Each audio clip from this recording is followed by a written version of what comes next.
Espace TV, le 22h.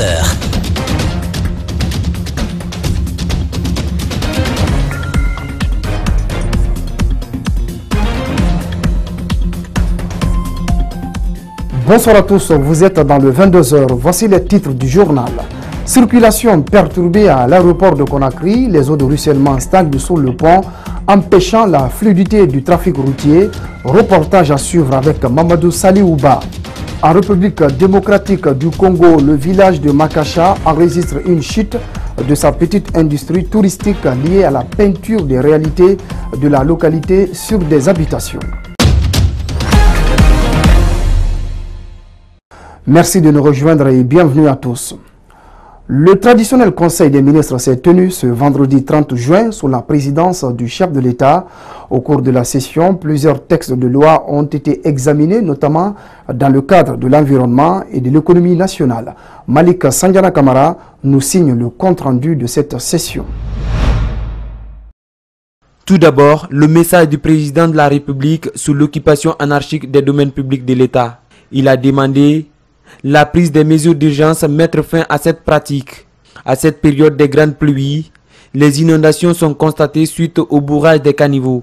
Une réalité sur laquelle le professeur Alpha Condé a interpellé les ministres concernés. Le chef de l'État a insisté sur le cas des occupations anarchiques dans la zone de Domoudoula, commune de Ratoma. Il a mis l'accent sur l'impérieuse nécessité de la protection de l'environnement, y compris les cours d'eau. Le président de la République a demandé au ministre des Travaux publics et de la ville d'accélérer le curage des caniveaux dans le cadre de l'assainissement de la ville de Conakry. Au titre des examens des textes, la ministre de l'Environnement, des Eaux et Forêts a soumis au Conseil l'examen du projet de loi portant code de protection de la faune sauvage et de réglementation de la chasse en Guinée. Elle a rappelé que le code de la protection de la faune sauvage et la réglementation de la chasse en vigueur datent de 1997. Depuis lors, assez d'efforts ont été consentis et des questions relatives à la biodiversité, au changement climatique, à la gestion durable des forêts tropicales a évolué sous l'influence d'initiatives nationales, africaines et internationales. Quant au ministre de l'Économie et des Finances, le projet de loi portant validation des comptes des comptables publics de 1958 à 2010. Ce projet comprend 3 articles qui portent sur la validation des opérations effectuées pendant la période allant de 1958 à 2010 à raison de l'inexistence des pièces justificatives et de documents comptables à transmettre à la Cour des comptes. Madame le ministre a annoncé que l'examen de la situation de la réédition et du jugement des comptes de gestion a permis de constater qu'aucun compte n'a été jugé. Autrement dit, aucun arrêt n'a été rendu sur les comptes de gestion des comptables publics qui encourent une responsabilité personnelle. Dans sa communication, le ministre de l'Administration du territoire a mis l'accent sur la professionnalisation de la gestion des déchets solides dans la ville de Conakry. Il a indiqué que la volonté du gouvernement est d'assainir la ville de Conakry. C'est dans ce cadre qu'il a été mis en place un comité interministériel chargé de suivre le processus et un secrétariat technique pour la professionnalisation de la gestion des déchets solides. Le Conseil a recommandé au ministre Bourema Condé d'accélérer le processus pour le choix d'un partenaire. Le président guinéen était au Forum panafricain de la jeunesse. Alpha Condé et le président tchadien Idriss Déby Itno ont tenu un langage de vérité aux jeunes venus de tout le continent. Les causes du retard de l'Afrique, la nécessité de prendre son destin en main et surtout la maîtrise de l'histoire sont des points sur lesquels le chef de l'État guinéen a insisté. Mamadou Sadio Baldé revient sur les grandes lignes de son intervention. Suivez. L'esclavage a vidé l'Afrique de ses bras valides, déclare le président guinéen. L'immigration cause un énorme dégât au continent. La mauvaise gouvernance fait le reste, admet Alpha Condé. Il faut une solution urgente.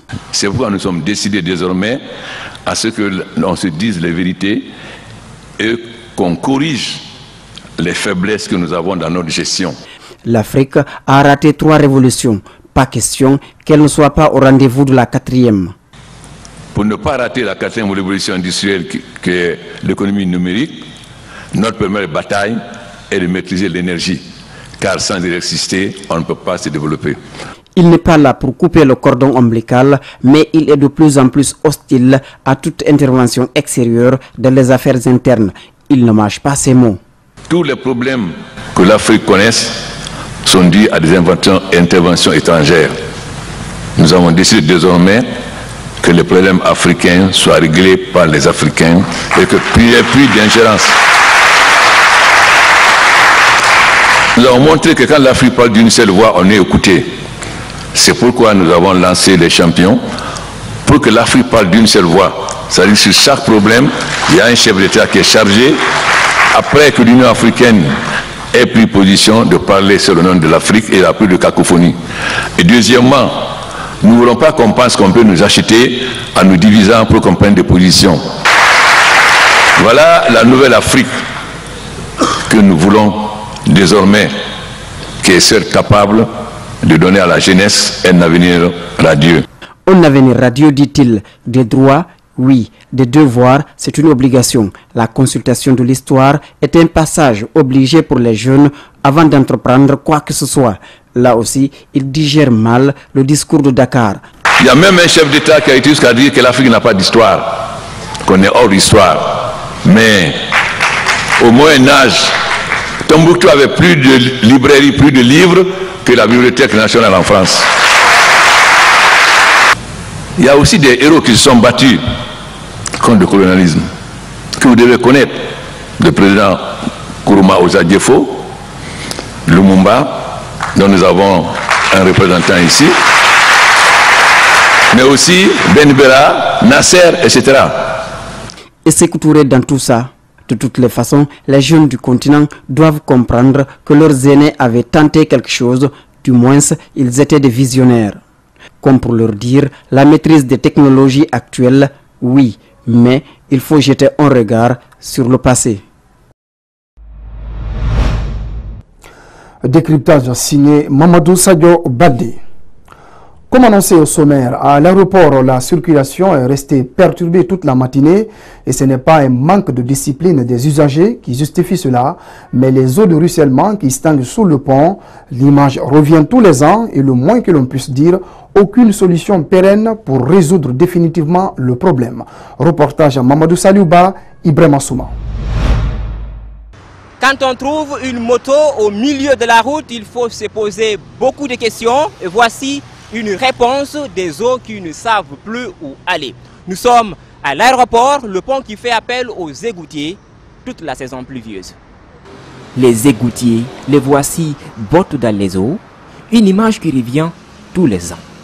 Depuis hier, la circulation est perturbée à l'aéroport et la cause, les ordures. Ce matin, le directeur général de poubelles de Conakry tient à nous édifier. Donc ça doit venir ici pour passer dans le petit grillage là. C'est-à-dire ça va récupérer les déchets pour que l'eau seulement passe ici. Mais malheureusement, ils ont d'abord commencé par voler le couvercle de ça là. Les deux côtés, ils ont volé les couvercles en fer pour aller revendre. Donc ce qui fait que ça reçoit tout. Ça reçoit tout. Et les eaux, et le sable, et les déchets solides, ça reçoit tout. Ce qui fait que souvent ça provoque l'obstruction et l'eau ne va pas à sa destination. Une stagnation qui se vérifie par le comportement des citoyens. Les couvercles des caniveaux d'évacuation sont volés et certains profitent de fortes pluies pour laisser drainer les ordures, comme cet enjoliveur et ces eaux poliées qui viennent sans doute d'un garage d'auto. Un travail d'écurage qui promet d'être long, ceux qui n'aiment pas attendre sont toujours obligés d'attendre d'une autre manière. L'eau a pénétré dans le carburateur et a noyé les bougies. Tout le moteur était dans l'eau, le véhicule ne pouvait plus bouger. L'ouvrage n'a aucun problème, les ingénieurs n'ont oublié aucun détail. Le directeur général du poubelle de Conakry en est certain. Le problème, c'est bien la population. En déposant les ordures dans les eaux de ruissellement, on déplace juste le problème parce que ça quitte chez eux pour venir bloquer la circulation et c'est encore les mêmes populations qui vont en souffrir. L'endroit est exigu, il faut la main pour réussir le pari. Ils promettent quelques heures pour libérer la voie.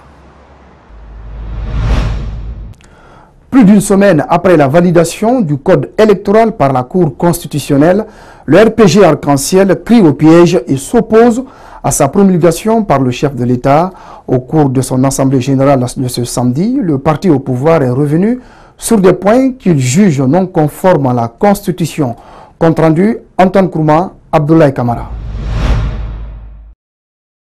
Les cadres du parti au pouvoir s'opposent à la décision de la Cour constitutionnelle.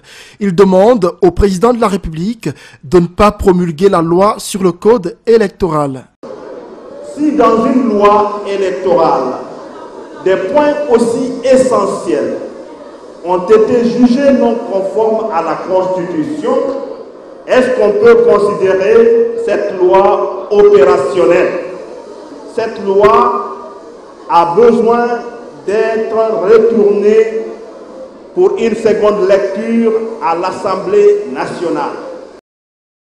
Selon Hadi Bari, une nouvelle lecture de ce code doit être effectuée par les députés pour éviter tout piège qu'il pourrait contenir. Nous demandons au chef de l'État de ne pas accepter de promulguer cette loi, parce que ce serait de promulguer une loi bancale, une loi en pièces détachées. L'opposition serait à l'origine du retard accusé par les élections locales. Le RPG Arc-en-Ciel serait prêt à y aller sans délai. Ils sont en train de s'apitoyer, de se victimiser dans toutes les radios en disant « Oh, le professeur Alpha Condé ne veut pas faire des élections communales », alors que c'est eux qui disent qu'ils ne vont pas aux élections communales tant que les chefs de quartier sont nommés. D'autres cadres du parti accusent les membres de la Cour constitutionnelle de viser leur intérêt. Alpha Ibrahima Keïra parle de jeux d'escroquerie auxquels s'adonnent les membres de la Cour. Le parti Union des Républicains de Guinée a organisé un meeting ce vendredi à Matoto. Objectif, conquérir une base électorale d'ici à la présidentielle de 2020. Le président de l'URG a profité aussi pour parler de la situation sociopolitique que traverse le pays. Reportage à Mamadou Kalisso, Ibrahima Awal Kamara.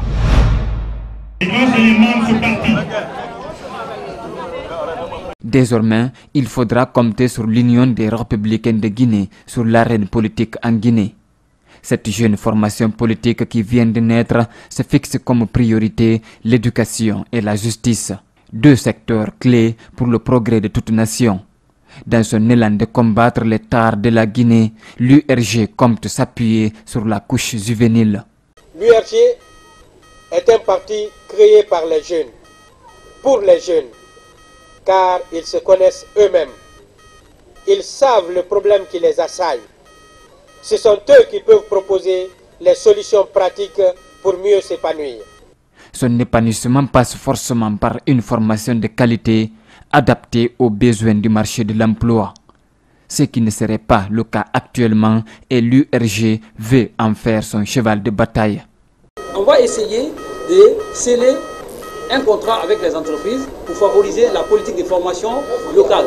Cette politique de formation locale va permettre à nos jeunes non seulement de bénéficier d'une formation de qualité, mais aussi d'anticiper une création d'entreprises en Guinée. Le jeune leader politique s'est également exprimé sur les conditions de vie de ses compatriotes qu'il trouve déplorables. De ce bon, le peuple est vautré dans un désespoir inestimable. L'échec de nos gouvernements pousse le peuple de Guinée à faire dos à la politique. C'est pourquoi nous avons tendu la main à la jeunesse guinéenne. Rien n'est fait pour ce peuple pour aspirer au bonheur. Le parti Union des Républicains de Guinée se réclame centriste. Cette position lui permettrait de mieux apprécier la situation sociopolitique du pays, au dire de son président.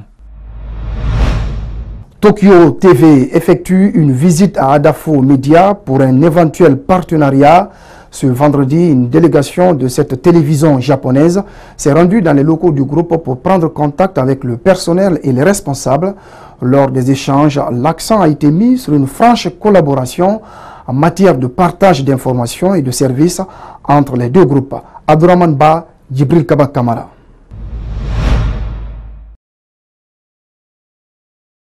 Un éventuel partenariat entre la télévision Espace et Tokyo TV, un avantage que pourrait bientôt bénéficier le groupe Adafo Media. Situé à l'autre bout du monde, Tokyo TV est charmé par les programmes de la télévision Espace. Dans ses ambitions de conquérir des cultures en dehors des frontières japonaises, les promoteurs de la chaîne privée se sont penchés sur la Guinée pour des raisons plus ou moins personnelles. Le culturel guinéen nous intéresse beaucoup parce que ça fait très longtemps que la Guinée travaille avec le Japon. C'est une historique vraiment digne. On a appris que vraiment un Japonais qui a fait un puits à l'abbé précisément de la préfecture de Mali-Mbéré, nommé de Dongol, donc raison pour laquelle il nous a vraiment donné ce courage et cet appui de venir ici. Si l'hospitalité guinéenne est le point de départ de cette ambition, cette télévision japonaise a bien été charmée par les programmes de la télé, notamment le Morning, une émission qui s'intéresse au quotidien des Guinéens.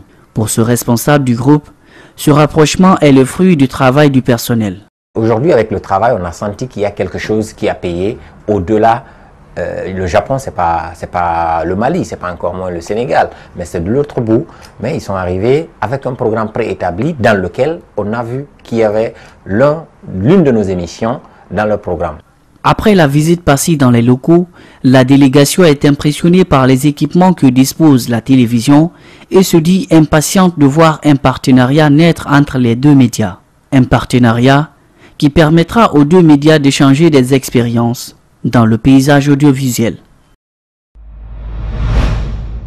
Éducation à présent dans ce journal. Des cas de substitution signalés ce vendredi au centre Bessia-Port 1. Des enseignants ont été arrêtés pour fraude et mise à la disposition des autorités compétentes. La direction communale de l'éducation, sous instruction du ministère de tutelle, a déposé une plainte contre ces derniers.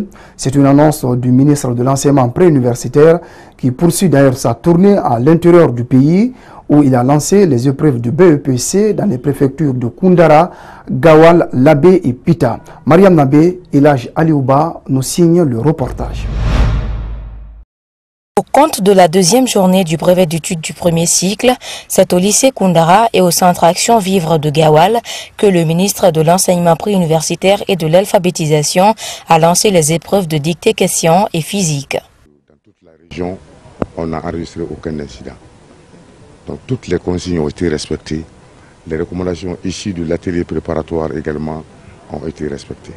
Nous tenons à rester avec le nouveau système pour qualifier le système éducatif guinéen. Il faut qu'un enfant, un breveté de la Guinée, soit égal à un breveté du Sénégal, ou malien, ou togolais. Quelques heures plus tard, une information d'envergure tombe, celle relative à la substitution des candidats par la complicité des encadreurs. Au centre de Bessia-Port, école primaire Bessia-Centre, des cas de substitution de surveillants, dont les non-cibles, 3 enseignants, un certain Ismaël Traoré, et le proviseur du groupe scolaire combattant, un Suleiman Koundino, qui est professeur à Koumba Diawara, Abakar Bari, sans adresse, c'est-à-dire que par la complicité du chef de centre, il a pris quelqu'un dans la rue pour venir le mettre dans une salle de classe. Il se peut qu'il ne soit même pas enseignant. Il y a Ablaï Bangoura, qui est un enseignant à la retraite, qui sert actuellement à combattant. Ces gens ont été découverts en situation, ils ont été arrêtés et à ma demande, on les a déposés à la gendarmerie de Yimaya.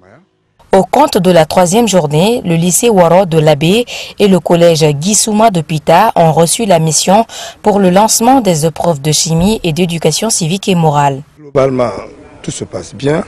Il n'y a pas eu pour le moment de cas de fraude signalés et ni de renvoi de surveillants. Le ministre Ibrahima Khalil Konaté n'a pas manqué de faire un tour dans cette école coloniale de Pita qui a formé le ministre Ousmane Ba. Sa rénovation est pour bientôt si les moyens sont à sa disposition, déclare le ministre Kaokari. Tout le contenu du pressing Faisal parti en fumée, c'est le triste bilan d'un incendie qui s'est produit dans les locaux de ce pressing.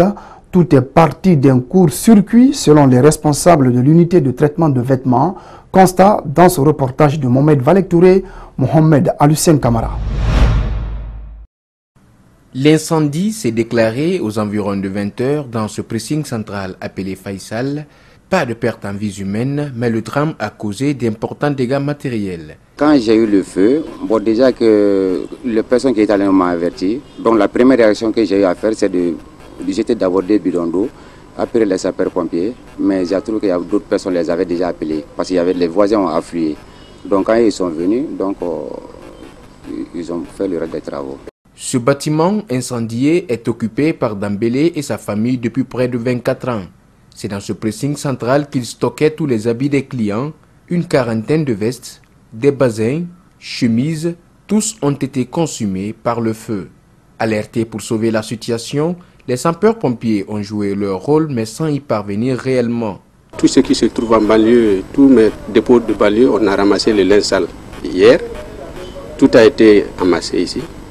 Et c'est le magasin là où on travaille, on vient stocker ici. Tout a été parti au fumée. On a perdu de l'argent liquide. L'argent liquide, il n'y en avait pas trop. Il y avait à peu près 5 à 6 millions comme ça qui étaient ici.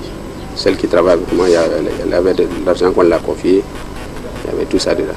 Cet incendie serait causé par un court-circuit. Beaucoup de familles à Conakry sont endeuillées suite à l'effet du courant. Le consortium SMB Winning a lancé en présence des autorités administratives et locales de Boké ainsi que des populations directement impactées par son exploitation minière, une campagne de réhabilitation environnementale des sites miniers déjà déboisés et exploités. Ce programme est essentiellement concerné par son plateau de Kaboué dans la sous-préfecture de Tanéné. La société minière de Boké s'attelle au respect de la feuille de route gouvernementale qui vise à interpeller les compagnies minières pour le respect des normes environnementales. C'est un public reportage signé Kadia Diallo, Ibrahima Souri 5 Souma. Un nouvel élan dans sa ligne d'exploitation minière. Depuis son implantation en 2013, la société minière de Boké SMB a amorcé plusieurs projets mentionnés parmi ses priorités, obéissant ainsi aux normes environnementales. 2017 constitue l'année au cours de laquelle les programmes de campagne de reboisement seront exécutés. Ce jeudi, la première phase de cette série de programmes a été opérée sur son site minier de Kaboué. La société compte pérenniser cette action pour les plateaux d'exploitation en vue. Tout le monde pourra voir à deux côtés de la route minière une forêt à valeur économique bien alignée et avec la même distance entre tous les arbres. Nous cultiverons les anacardiers, des palmiers, des mandariniers, etc. Des arbres à valeur économique dans la zone défrichée grâce à nos grands efforts. La zone minière qui était du terrain nu deviendra une grande zone de jardin à valeur économique. Une commission regroupant la couche juvénile de Boké a été récemment instituée pour accompagner des projets de développement communautaire. Ayant pris part à cette campagne, son président éblouit des actions entreprises par la SMB, notamment cette réhabilitation environnementale, encourage la SMB ainsi que l'ensemble des compagnies minières de la région à perpétuer ce genre d'initiatives. Je ne dirais pas que c'est une première, mais c'est un bon exemple. Après avoir fini avec les plateaux qui ont été identifiés dès les premières minutes dans ce grand district de Kaboué, dans Tanéné que vous connaissez, j'avoue que j'étais marqué par l'élan et l'ambition, n'est-ce pas, des travaux de reboisement. Alors, je voudrais une fois encore féliciter le consortium SMB et inviter les autres entreprises à emboîter le pas, n'est-ce pas, le pas de la SMB. Ce site comporte plusieurs plants d'arbres étudiés, certifiés avant d'être plantés. Des manguiers, des citronniers, des plantes d'acajou. Cette politique sectorielle de la SMB vise à assurer un bon climat pour ces populations impactées pour les années futures. Voilà, c'était l'essentiel des infos. Merci de votre attention. Toutes ces informations sont à retrouver sur notre site espacetvguinée.info. Bonsoir chez vous.